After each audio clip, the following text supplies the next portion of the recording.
Hello and welcome to the Spirit Spa. The theme of today's video is how to overcome guilt when you're in the early stages of recovering from a nervous breakdown, and I'm going to be sharing with you 3 tips on how you can help yourself. But first, let's define exactly what we mean by guilt. And I have a definition written down, so I'm just looking at my notes. So in the Cambridge English Dictionary, guilt is defined thus. It's a feeling of worry or unhappiness because you have done something wrong or believe that you have done something wrong. Now, of course, we need to actually just get rid of that myth straight away. Having a nervous breakdown is not you having done something wrong. You are not to blame for your breakdown. Breakdowns are caused for many, many different reasons. Sometimes they are caused by trauma in your adult life. Sometimes they're caused by trauma in your childhood. Sometimes they're caused by a series of quite traumatic experiences all happening at once that are too much for you and then just cause you to reach this place of complete sort of sense of breaking, fragility, burnout, and so on. So you haven't done anything wrong. A breakdown is an illness. It's an emotional, psychological, physical, and spiritual illness. And you are in the process of recovering from this illness.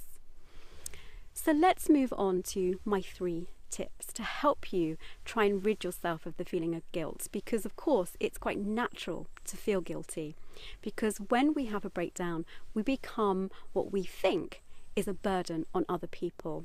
We feel as if we're letting people down. We feel as if we're not honouring our responsibilities. So of course it's inevitable that we feel guilt, and then when we feel guilt we also have the other 2 emotions that often go along with guilt, which is shame and a sense of failure. So then we find ourselves swirling around in that kind of what I call a toxic cocktail of emotions. So how can you help yourself? We're going to talk about 3 things to help yourself. The first is going to be trust, the second is going to be respect, and the third is going to be communication.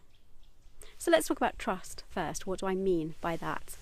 Well, I'm going to ask you to allow yourself to believe that possibly this breakdown has happened to you for a positive reason. Now, I know it probably doesn't feel like that at this moment in time, and it might feel as if a few months down the line you still don't have any understanding of why this has become a positive experience in your life. But if you work with your breakdown, you will be able to look back in a few years' time and realise that what has happened to you has happened to you for a positive reason. If it is happening to you for an ultimately positive reason, it is going to be happening for the rest of your family, your friends, your loved ones, your colleagues for a positive reason. There will be a knock-on impact. And I certainly know in my own experience that because of some of the things that I'm now doing with my life as a result of my breakdown, things I never thought I would be doing, what I am doing is acting as a very positive role model to my daughter. I would never have thought that was going to be the case all those years ago when I had my breakdown, and she was a 2-year-old toddler who I wasn't able to look after, and I had to ask a family relative to help me care for her. I certainly would never have guessed that actually some of the things that I'm doing now mean I'm actually a very positive role model to her because of those experiences. So please trust that this breakdown has happened to you for a positive reason, and you are on your journey to finding out what that positive reason or those positive reasons are. So the second point is respect. This is absolute respect for yourself, for where you are at this moment in your healing journey. Whether you're still in bed, completely exhausted and really struggling to move forward with your life, or whether you're just at this point where you're beginning to move forward a little bit but you still feel very weak and very fragile. Wherever you are at, it is exactly where you need to be. It is exactly where you need to be. And I know that that can be extremely hard to accept, but it is the truth. You're exactly where you need to be. So I'd like you to allow yourself to respect this, to give yourself some love and nurturing around this. And it's also about respecting your choice. Are you going to choose to enter into this healing journey with your breakdown actively or passively? And I'm going to create another video about this. The next video to follow this will be about what do I mean by active and passive healing. So watch out for that video, and there will be a link to that in the comments box below as well.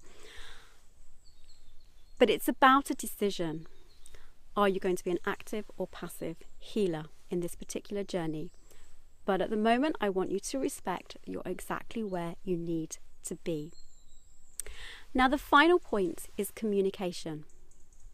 Firstly, it's about communication, honest communication with yourself. You know, you're where you're at, you're in the position you're at energetically and so on, because that's absolutely, you have no choice. That's exactly where you are. You can't force anything, so you have to accept that. But it's also about communicating with those that you love. It's about having conversations. You're going to have different types of conversations with different people. Of course, your conversation with your loved one or your partner is going to be different to your conversation with your parents or your children or your employers and colleagues and friends. But what you need to do is to be able to have the courage to really communicate honestly where you are at right here, right now, and what you need from everybody right here, right now. And those people that truly care you and love you will respect that and do their absolute best to help you and support you. But the second part of the communication tip is that it's also about asking people what they need, because sometimes people don't know how to look after us when we're in this fragile state. So it's about asking them, what do they need? What do they need from you? And it might be something that you can give them and you can honour that for them, or it might not be.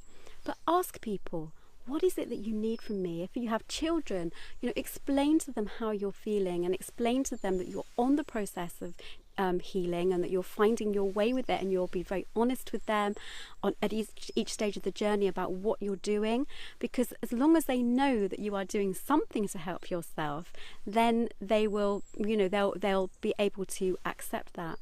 But it's also about asking them what they need. They'll understand, hopefully they'll understand that you can't maybe run around in ways that you used to, but ask them, what is it that they need at this moment in time? And you might be quite surprised by what they say, because it might not be what you think it is. It might not be that they want you to be able to go on long walks with them or so on, or do things that are active and beyond your means at the moment.